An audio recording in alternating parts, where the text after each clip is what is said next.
la capacité à développer massivement de l'éolien, il faut être lucide, elle est réduite. Peut-être des porteurs, on pourra le faire là où il y a du consensus, mais le consensus sur l'éolien est en train de nettement s'affaiblir dans notre pays. De plus en plus de gens ne veulent plus voir d'éolien près de chez eux, considèrent que leur paysage est dégradé, ne veulent plus avoir de l'éolien qui s'installe. Je regarde les choses comme vous, telles qu'ils se passent du territoire. Il ne faut pas l'imposer d'en haut.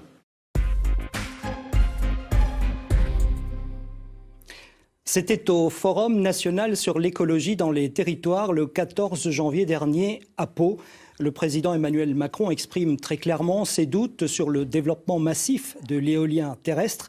Pourtant, l'objectif fixé dans la loi est de multiplier par plus de 2 les capacités pour cet éolien terrestre à l'horizon 2030. Le gouvernement prépare d'ailleurs de nouvelles mesures pour redorer le blason de l'éolien et le faire accepter dans les territoires, alors même que le rejet de ces éoliennes grandit. C'est le cas en Auvergne, en particulier dans l'Allier, où un collectif dénonce les tromperies et les mensonges de l'industrie éolienne. À l'inverse, ces promoteurs font de l'éolien une des solutions vertueuses et incontournables pour lutter contre le réchauffement climatique. Faut-il y renoncer? C'est le thème de ce dimanche en politique. Bonjour chez vous et bonjour à nos invités. Ludovic Grandjean, bonjour. Bonjour. Alors, vous êtes porte-parole du collectif Éolien Citoyen. Vous êtes aussi le référent parmi les détracteurs de l'éolien, économiste retraité, ex-banquier international. Et vous avez été récemment consulté par la commission d'enquête parlementaire sur le sujet. C'est dire si vous êtes une référence en la matière. Et puis, Augustin Pech, bonjour. Bonjour. Vous êtes ingénieur territorial, délégué régional adjoint Auvergne-Rhône-Alpes de France Énergie Éolienne, l'association porte-parole de l'éolien en France. Et vous connaissez aussi votre sujet puisque vous travaillez pour une société. Tout à fait. Laquelle? Je travaille pour la société RES, dont le siège social est basé à Avignon et qui développe des projets éoliens et solaires depuis maintenant 20 ans, partout en France. Voilà, 2 connaisseurs donc sur ce plateau. Merci à vous. C'est une des rares fois où vous débattez ensemble et face à face. Alors, est-ce que l'éolien a perdu la bataille de l'opinion, d'après ce qu'on vient d'entendre? Oui, il l'a perdu tout seul d'ailleurs, parce que c'est un triple flop, en fait, technique, financier et maintenant environnemental. Donc on a pu croire à un moment donné que les objectifs pouvaient être réalisés. Il y a eu des discours un peu bisounours, on va le dire, il y a une quinzaine d'années, c'est bon pour la planète, c'est une énergie propre, etc. Et puis aujourd'hui, il faut bien régler l'addition, et l'addition, elle est terrible. En tout cas, pour ce qui est du président Macron, ce qu'il dit, selon vous, c'est quoi? C'est le déclin de l'éolien. Il constate le président déclin. Macron, qui a toujours été très attaché à ces réformes, on le voit bien pour la retraite, ne fait que constater, si le président Macron change si vite et si fort d'opinion, c'est qu'il l'a bien dit lui-même, on ne peut pas imposer quelque chose d'en haut. C'est un objectif jusqu'à présent qui a été technocratique, et il faut bien constater sur le terrain que ça ne marche pas, que ça détruit beaucoup de choses, et que donc il faut être pragmatique. Augustin Pech, vous n'êtes pas d'accord? Est-ce que vous continuez à penser à France Énergie Éolienne que les sondages, les Français sont favorables à ces éoliennes et que les sondages sont favorables? En tout cas, c'est ce que vous affichez sur votre site. Et bien surtout, année après année, l'éolien fait sa démonstration qu'elle est une énergie compétitive économiquement, vertueuse par rapport à l'usage des énergies renouvelables et puis surtout utile au territoire. L'opinion, concernant l'opinion des Français. L'opinion publique, aujourd'hui, il y a 8000 éoliennes installées en France et on voit bien que c'est une énergie qui est plébiscitée. On a des enquêtes d'opinion, après enquête d'opinion, où on voit que 8 Français sur 10 soutiennent le développement de l'énergie éolienne. Ça conforte cette filière, ça conforte la filière. Des enquêtes d'opinion qui sont vieilles de 3 ans. Et on voit très bien. Qui sont vieilles de 3 ans, il n'en a aucune qui soit récente. Les enquêtes d'opinion, monsieur, les enquêtes d'opinion, je les ai au quotidien par des communes qui souhaitent étendre les projets de parcs éoliens, qui soutiennent enquête publique après enquête publique les projets éoliens. Depuis 3 ans, la tendance a changé. Et l'ensemble des territoires qui confirment aujourd'hui que l'éolien est une ressource précieuse pour développer des projets dans la ruralité. Que faites-vous, par exemple, du dernier sondage en fin d'année dernière du Point, qui constatait que 51% des Français étaient défavorables aux éoliennes? Que faites-vous des sondages sur Internet concernant la consultation qui avait été lancée aussi fin 2019? Moi, je regarde la méthodologie des sondages. Et encore une fois, on voit bien que plus de 70% des Français soutiennent l'énergie éolienne. Les vôtres qui disent vrai. Plus de 70% des Français soutiennent l'énergie éolienne. Il y a 3 ans, plus on est proche des parcs éoliens, plus ce plébiscite pour l'énergie éolienne se renforce. Donc le président Macron dit des bêtises aujourd'hui en constatant qu'il n'y a plus d'adhésion à l'éolien en France. Là où je rejoins le président Macron, les élus locaux, c'est que l'énergie éolienne n'est pas une énergie imposée d'en haut. Bien au contraire, ce sont des projets de territoire. Et ce sont des projets de territoire qui sont construits avec les associations, avec les élus. Justement, le collectif Alliés Citoyens est l'un des plus anciens créés en France pour s'opposer à cette invasion des éoliennes, c'est ce que vous dites. En tout cas, on se souvient de cette manifestation le 19 janvier 2019. On voit quelques images. C'était à Saint-Pourçain sur Sioule, donc de plusieurs centaines de personnes. Donc là, cette opposition-là, elle se manifeste en tout cas sur le terrain. Pourquoi l'Allier plus que d'autres départements ? Parce que souvent, justement, on a cru que la docilité des territoires faisait qu'on pourrait implanter des éoliennes facilement sur des territoires un peu mal informés. Les sénateurs l'ont dit d'ailleurs depuis très longtemps, depuis 10 ans, le Sénat avait remarqué ce danger. Et aujourd'hui, nos associations, avant tout, il faut bien insister, nous ne sommes pas du tout... Nous représentons 40 associations qui développent sur le terrain des projets, du parrainage d'associations, du parrainage économique. Nous aidons les jeunes agriculteurs, nous aidons la réhabilitation du patrimoine. Nous ne sommes pas du tout des gens qui sont obsédés par l'éolien. Ce qu'on voit aujourd'hui, c'est les projets éoliens dont l'instruction dure 5 à 7 ans viennent massacrer les projets pour lesquels nous nous battons quotidiennement pour créer de l'emploi, pour défendre l'environnement. Augustin Pech, comment vous expliquez cette profusion aujourd'hui de projets dans l'Allier ? Car combien y a-t-il aujourd'hui de projets dans l'Allier ? 47 projets. 47 Alors, attendez, projets. Soyons clairs, sur l'Allier aujourd'hui, quelle est la situation ? On a 24 éoliennes installées dans l'Allier. Une éolienne pour 300 km². Et on veut nous faire croire que c'est le Far West ? Mais absolument pas. Aujourd'hui, le développement sur l'Allier, mais comme partout en France, il est bien entendu de la responsabilité des entreprises qui font du développement éolien, mais il se fait avec les maires, avec les préfectures, avec l'Adréal. Combien d'éoliennes en plus avec les 47 projets à venir ? Les projets, on verra s'ils aboutiront. L'enjeu aujourd'hui, quand même, c'est qu'on a un département qui est celui de l'Allier. Qui est le moins vanté de France. Qui est le moins vanté de France. Qui est un département qui doit mobiliser sa ressource éolienne. Pourquoi ? Vous êtes d'accord qu'il est le moins vanté de France parce qu'il y a des cartes sur les vents aujourd'hui qui placent... La carte de l'ADEME le dit. Excusez-moi, je ne vous coupe pas. J'aimerais bien pouvoir répondre à cette question-là sur l'enjeu de l'éolien dans l'Allier. Sur les cartes des vents. Cette zone est classée donc dans la zone numéro 1, c'est-à-dire parmi les moins vantés. L'Allier est un département où il y a de la ressource éolienne. Il y a notamment des lignes de crête, des massifs où il y a un potentiel éolien avéré. Bien entendu, on ne va pas mettre des éoliennes dans la plaine de l'Allier, là où il n'y a pas de ressources éoliennes. Pourtant ce que vous faites. Par contre, il y a un enjeu qui est clair. C'est qu'aujourd'hui, si on veut développer cette énergie qui, encore une fois, n'utilise pas de matériel fissile, eh bien, on va être en capacité de mobiliser la ressource éolienne là où elle se trouve. On va y venir. Alors, sur cette situation dans l'Allier, vous faites un constat assez dramatique, puisque vous parlez donc de saturation et vous dites que même aujourd'hui, le PAL serait menacé par un projet éolien. Non, mais ça, c'est un objectif technocratique. Nous, on voit l'aboutissement sur le terrain. Le PAL, qui est d'un principal parc d'attractions français, qui est le moteur économique de tout le nord du département, est menacé actuellement par des projets qui lui tournent autour depuis des années. Est-ce que vous croyez que des familles entières qui viennent dépenser un palier extrêmement important dans l'Allier vont venir avec plaisir être pollués dans leur chambre par des flashs lumineux toutes les 10 secondes, par un bruit de machine à laver alors qu'ils viennent s'immerger au milieu de la nature? Sur les nuisances, parlons-en et allons voir un cas concret avec un des projets de parcs éoliens qui font polémique dans l'Allier, donc Bransat.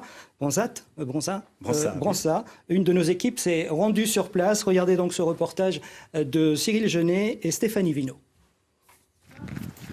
Éric Beaumont est passionné de patrimoine. Il a eu un coup de cœur pour cette forteresse du XIVe siècle. Il s'est installé à Cessay avec l'envie de créer une galerie d'art, un atelier de restauration de tableaux et une miellerie. Mais l'arrivée de 6 éoliennes à 2 km sur la commune voisine de Bransat va gâcher le point de vue selon lui. Il veut arrêter son projet. On les verra à 50 km. Alors vous savez, 2 km, 3 km, voilà, le point de vue sera là. Voilà. Et puis consacrer sa vie avec tout ce que ça veut dire pour sauver du patrimoine, on n'a pas nécessairement envie de le faire en face d'un aérogénérateur. Éric Beaumont a donc créé un collectif d'opposants, déjà 200 adhérents, dont ces 2 éleveurs de moutons. Les éoliennes seront au bout de leur champ à 500 mètres de l'exploitation. Ils sont inquiets sur les possibles effets négatifs sur leur élevage. C'est pour les animaux, le fait qu'on ait des malformations, des avortements, qu'on ne puisse plus produire, qu'on ne puisse plus faire de l'élevage. Partout où il y a ces engins qui sont installés, il y a des problèmes qui se posent. Donc, vu l'incertitude, on se pose la question. Pour le maire de Bransat, il n'y a aucune raison de s'inquiéter. Oui, ces éoliennes seront grandes, 240 mètres, mais elles représentent la nouvelle génération bien plus performante. Par rapport aux éoliennes d'ancienne génération, celles-ci vont vraiment répondre aux inquiétudes des anti-éoliens, à savoir un prix très bas, un retour CO2 très bas. Au niveau du bruit, c'est des éoliennes qui seront démultipliées, équipées de brise-souffle et qui amenuisent donc le bruit qui peut être produit lors du fonctionnement. Et la performance de ce futur parc est aussi dans les chiffres. Le constructeur AboWind annonce une production de 83 millions de kilowattheures par an, la consommation d'électricité de 47 000 personnes, chauffage inclus.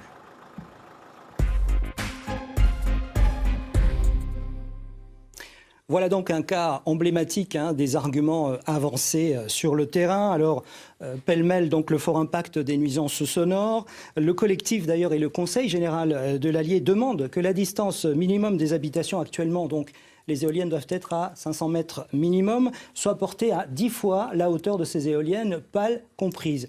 Est-ce que vous pensez ça imaginable ou c'est un frein au développement des éoliennes ? Bon, clairement, cette proposition tue le développement éolien dans toute la France. Aujourd'hui, si on doit doubler ne serait-ce que la distance d'éloignement aux habitations dans l'Allier, ça voudrait dire qu'on ne pourrait mettre des éoliennes dans l'Allier uniquement dans la forêt de Troncé. Est-ce que c'est ça que vous souhaitez ? Je ne pense pas. C'est-à-dire que c'est une proposition clairement démagogique. Et encore une fois, les projets éoliens, ce sont des projets au cas par cas. Vous traitez le Conseil général, les élus de démagogues ? Non, je traite ceux qui... Avant cette proposition comme étant une proposition qui permet de la transition énergétique, effectivement, ça ne peut pas aller dans le sens de la transition énergétique. Le Conseil général a pris 2 délibérations, vous le savez, en juin 2018. Ce que j'ai vu sur le Conseil général, c'est qu'elle saturation, si vous permettez, à la saturation donc, des éoliennes sur ce département, et puis une autre plus récente en octobre, pour demander que cette distance soit respectée. C'est aussi votre revendication. Pourquoi ? Sur quoi vous vous basez ? Est-ce que, quand vous avancez le principe de précaution, parce que c'est ça qui est avancé derrière cette distance qui est demandée, y a-t-il un risque ? Et lequel ? Cette réflexion est déjà très révélatrice parce qu'elle démontre qu'il n'existerait qu'un seul procédé éolien. Quand vous regardez France Énergie éolienne, aujourd'hui, vous voyez qu'en fait, c'est la Cour des comptes qui l'a dit, ce n'est pas moi. Donc vous ne le contesterez pas. Elle est en fait l'otage d'un groupe de 9 constructeurs, dont aucun n'est français, alors que vous avez à votre comité 20 banquiers et 20 cabinets d'affaires spécialistes en fusion-acquisition. Parlons de la distance. On voit bien là que France Énergie éolienne est l'otage d'un seul procédé, qui est ce procédé des grandes éoliennes tripales, du procédé de Poulle-la-Cour. Je viens aussi. C'est le volet financier. Je viens aussi du métier. Non, c'est le métier technique. On peut faire des éoliennes beaucoup plus basses et surtout on peut bien améliorer le budget des collectivités locales en installant, comme on le fait à Londres, comme on le fait en Allemagne, des éoliennes qui sont incorporées au bâtiment. Il existe par exemple des logements sociaux à Calais dont les toits sont pourvus d'éoliennes verticales qui sont infiniment plus performantes. Donc tuer le développement, c'est tuer le développement du procédé dont vous êtes partisan. Attendez, Monsieur Grandjean, l'aspect financier, on y viendra. Restons. Non, mais c'est pas l'aspect financier, c'est l'aspect technique. L'aspect financier par rapport donc aux investissements. Attendez, sur le risque, sur le principe de précaution qui est avancé par le Conseil général et par vous-même pour justifier de cette demande de nouvelle distance. Principe de précaution, citons la circulaire interministérielle d'inspection générale au plus haut niveau de l'administration qui est parue en juin dernier, qui démontre qu'aujourd'hui, les éoliennes polluent. Vous avez parlé de 8000 sites éoliennes. Parlons un peu des pollutions de l'éolien, parce qu'on a sans doute fait le mythe d'une énergie propre. Les socs en béton. Je voudrais déconstruire le mythe du petit éolien. Les métaux rares que vous avez dans les éoliennes. Je parle de la santé, là. Je parle de la santé, car il y a des journaux qui titrent sur les aspects sanitaires. Vous avez un danger majeur pour la santé aujourd'hui. Il y a des journaux qui titrent aujourd'hui sur des aspects sanitaires, vous le voyez, dangereuse pour la santé, peu écolo, faut-il en finir avec les éoliennes ? Alors, sur l'aspect santé, y a-t-il un risque aujourd'hui ? Excusez-moi, mais il y a des rapports très clairs, notamment de l'Académie de médecine, qui stipule très bien que les éoliennes ne constituent pas du tout une problématique pour la santé. Par contre, elle pointe la difficulté. C'est faux, j'ai été en correspondance avec le professeur anxiogène notamment, vous n'avez de pas tout un tas de rumeurs qui viennent polluer la vie des riverains.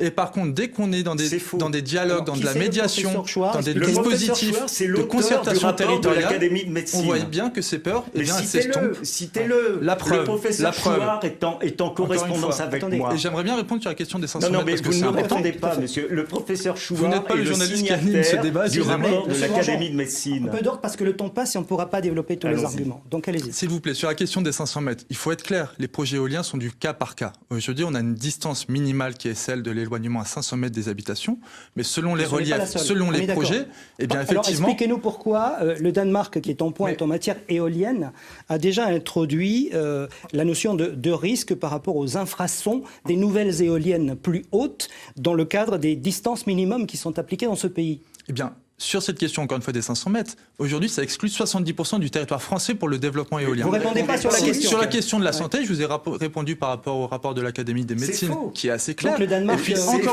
encore une fois, nous, dans les projets éoliens, on fait des études d'impact, et notamment qui prennent en considération le facteur humain et qui permettent d'évaluer notamment ces enjeux-là. Mais vous n'avez pas honte de propérer une telle incorrection? Parce que vous vous basez sur un rapport de l'Académie sur de le médecine. danger, et notamment une distance minimale de 1500 mètres. Je connais le professeur Chouard, j'ai échangé avec lui. Ne dites pas une hérésie. Faites attention à ce que vous dites, c'est faux ce que vous dites. On ne va pas vous mettre d'accord et on va un petit peu avancer, si vous le voulez bien, sur le sujet. C'est inadmissible vis-à-vis des téléspectateurs de proférer quelque chose qui soit inexact. En tout cas, aujourd'hui, la question pour chacun peut aller voir sur le site d'Académie de médecine. Monsieur Grandjean, s'il vous plaît, disciplinez-vous, parce que y a-t-il aujourd'hui une étude qui constate le lien de cause à effet concernant ce risque dont on parle, des infrarouges sur la santé humaine ou des animaux? Oui ou non?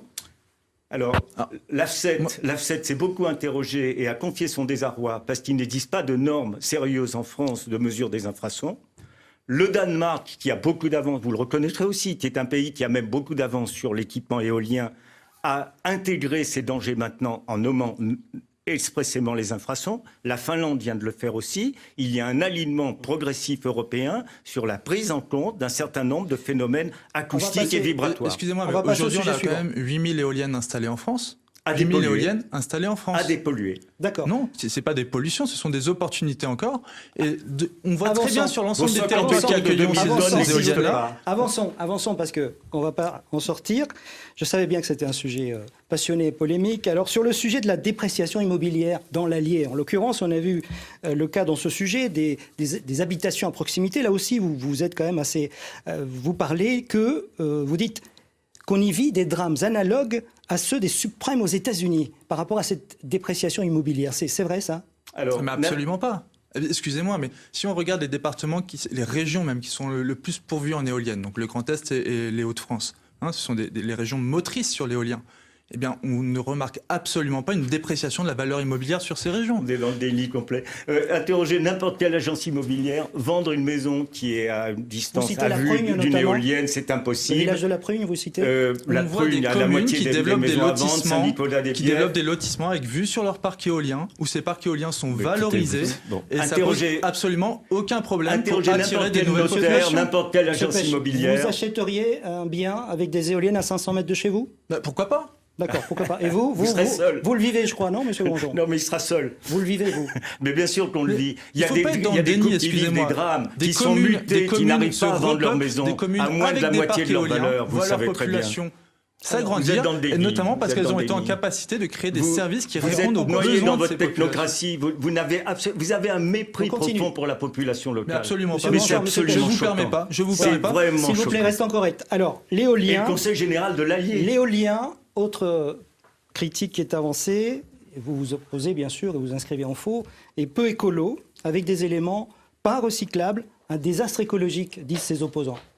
Alors, je ne comprends pas qu'on puisse dire ça. Aujourd'hui, une éolienne est recyclable à 95% et c'est le seul moyen de production d'énergie dont, dès le développement, on anticipe la déconstruction de l'unité industrielle.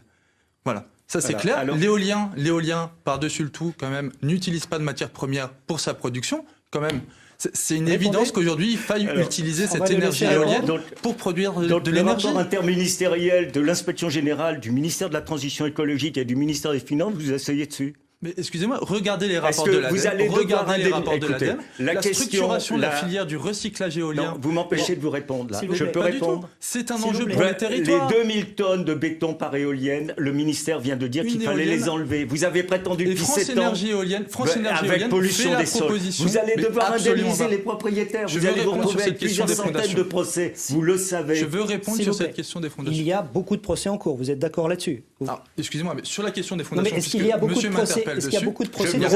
C'est le ministère qui vous sur cette question des fondations, il y a quand même une réglementation qui impose aujourd'hui d'enlever les fondations des éoliennes partiellement. Et France Éolienne fait des propositions, notamment pour aller pour enlever les fondations en totalité. Question simple, Monsieur Grandjean, qu'il faille les enlever. Mais c'est pas du tout un enjeu lié à la pollution des sols, absolument pas. Est-ce qu'aujourd'hui, ce recyclage à 95% existe. Vous avez accumulé un Monsieur stock de 250 000 tonnes de Vous pales ne répondez pas à d'éoliennes. la question. Vous avez accumulé un stock de 250 000 tonnes de pales d'éoliennes sur vos 8 000 installations depuis 15 ans, sachant pertinemment qu'il faudrait un jour s'en occuper. Vous n'avez rien fait. Vous avez des provisions de démantèlement aujourd'hui qui sont à un niveau ridicule. C'est un désastre environnemental. Et vous essayez de les enfouir clandestinement au lieu de les recycler. Monsieur Grandjean. Le ministère le dit. S'il vous plaît, s'il vous plaît.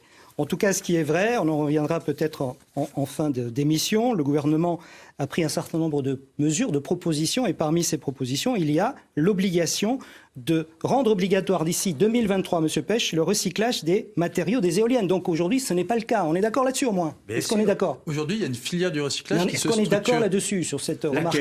On est quand même sur une réglementation. Parce que sinon, il y a sur l'éolien. Excusez-moi, Monsieur Grandjean, s'il vous plaît. Alors, avançons à propos du temps de fonctionnement, puisqu'on parle de matérialité des éoliennes et de production, de la production réelle des éoliennes. Vous affichez sur votre site un petit rond avec 95% de fonctionnement des éoliennes. C'est le cas aujourd'hui? Est-ce que Bien sûr, aujourd'hui, les éoliennes fonctionnent 95% du temps. Oui. Et à partir du moment où le vent atteint 10 km/h, eh bien l'éolienne commence à fonctionner. Ça veut dire que sur l'année, elle fonctionne 95% du temps. Oui. Monsieur Grandjean. Oui, et seulement un jour sur 5. Et finalement, il y a un seul chiffre parle que tout le monde doit aller voir. C'est à combien, puisqu'elle fonctionne 95% du temps, elle devrait donc fournir 95% de leur puissance. C'est totalement faux. Je pense que vous ne connaissez pas l'énergie du monde. 20% de leur puissance. Je vous invite à faire du et vous produisez aujourd'hui... Attendez, allez-vous contester le fait que vous produisez seulement, après 15 ans d'efforts et 100 milliards dépensés, 5% d'électricité française. Ce résultat est ridicule. Vous avez joué avec l'espoir des gens. Vous avez même laissé entendre à un moment donné que ça pourrait remplacer le nucléaire. Mais c'est criminel. Mais rendez-vous compte, 5%. Mais c'est ridicule. C'est l'enjeu de la transition énergétique de notre pays. Celui de ramener la part du nucléaire à 50%. Et il va bien falloir développer les énergies renouvelables. S'il vous plaît. Il suffit de faire du cerf-volant pour comprendre qu'il y a une énergie à portée de main, effectivement, qui souffle de manière intermittente. C'est un jouet, effectivement. Et que l'énergie éolienne répond et permet de transformer cette énergie en électricité. À l'aspect financier, investissement. Aujourd'hui, cette énergie est jugée trop coûteuse, avec un effet d'aubaine pour les investisseurs et même porteuse de corruption. En tout cas, ce sont des remarques qui sont avancées sur ce sujet. Alors, pour l'ancien banquier. Citons des sources sérieuses. Le ministère de la Justice. Le ministère de la Justice, qui a cité dans plusieurs rapports du Service central de prévention de la corruption, le fait que l'éolien était le danger numéro 1 de corruption en France. Que les téléspectateurs aillent voir le rapport sur le site du ministère de la Justice. Nous l'avons consulté, effectivement, ce rapport. Bon. Il a plusieurs années de suite. Bon. Le GRECO, groupe européen de la Commission de Bruxelles, qui vient d'éditer son rapport sur la corruption en France, vient d'insister sur le fait qu'il fallait éradiquer les actions des lobbies, notamment tels que ceux de France Énergie Éolienne, qui est un des plus actifs. La haute autorité à la transparence de la vie publique a dit qu'elle allait s'en occuper cette année. Une charte d'éthique. Et on invite tous nos membres, et ils le font, en tout cas, là, à être dans des démarches partenariales avec le territoire. Il y a des rapports qui constatent. Pourquoi? Parce qu'il y a avec le département des enrichissements illicites. Il faut notamment avec clairement alerter les élus sur les dangers des prises illégales d'intérêt, etc. Mais pourquoi? Parce qu'on est sur des projets importants qui appellent à la mobilisation des territoires. Et de la même manière, aujourd'hui, vous noterez que les projets de financement participatif se développent et on est extrêmement attentif à ce que cela puisse se faire avec les territoires. Très rapidement, depuis hier, la facture d'électricité des ménages a encore augmenté de 2,4%. Y a-t-il un lien de cause à effet entre l'éolien et cette augmentation, qui est la troisième intervenue entre l'année dernière et aujourd'hui? Vous avez parlé du coût de l'éolien. Quelle est la part de l'éolien dans la facture d'électricité des Français? 3%. Dire que l'éolien coûte aux Français est un mensonge.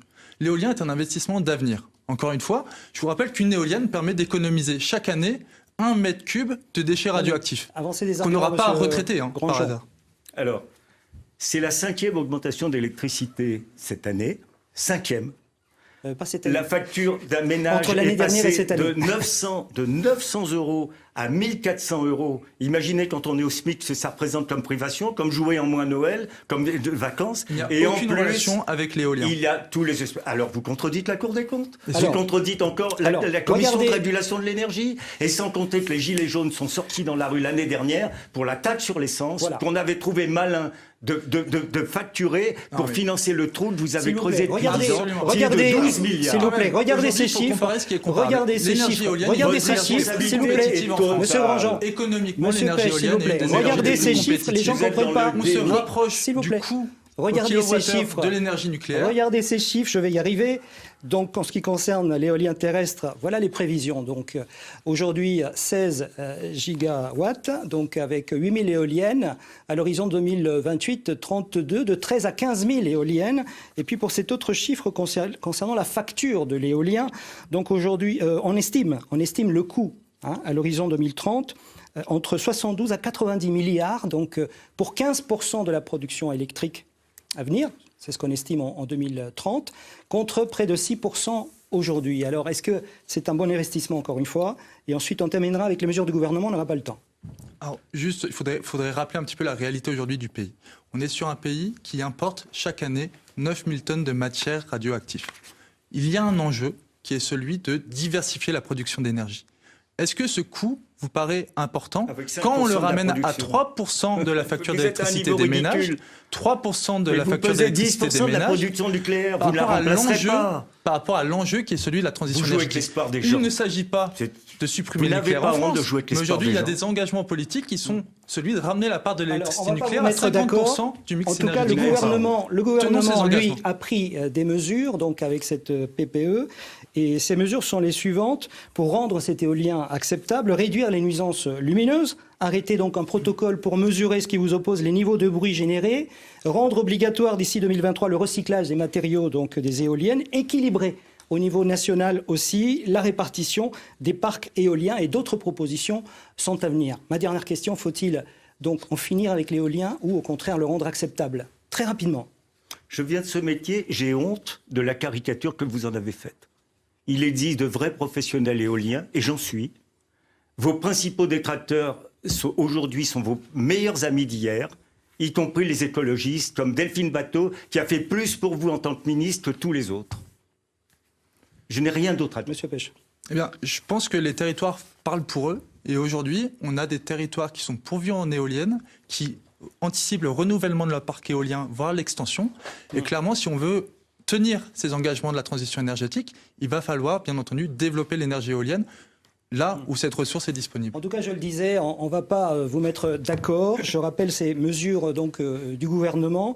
Réduire des nuisances donc, lumineuses, arrêter un protocole pour mesurer les niveaux de bruit générés, rendre obligatoire d'ici 2023 le recyclage des matériaux des éoliennes et puis équilibrer au niveau national la répartition des parcs éoliens avec des mesures aussi à venir sur la répartition des éoliennes sur le territoire. Ce sont ces mesures qui sont censées rendre acceptable l'éolien cette année. Merci en tout cas d'avoir participé à ce débat. Merci qui beaucoup. a été pour le moins animé. Bon dimanche à vous, restez sur France 3 Auvergne. Merci.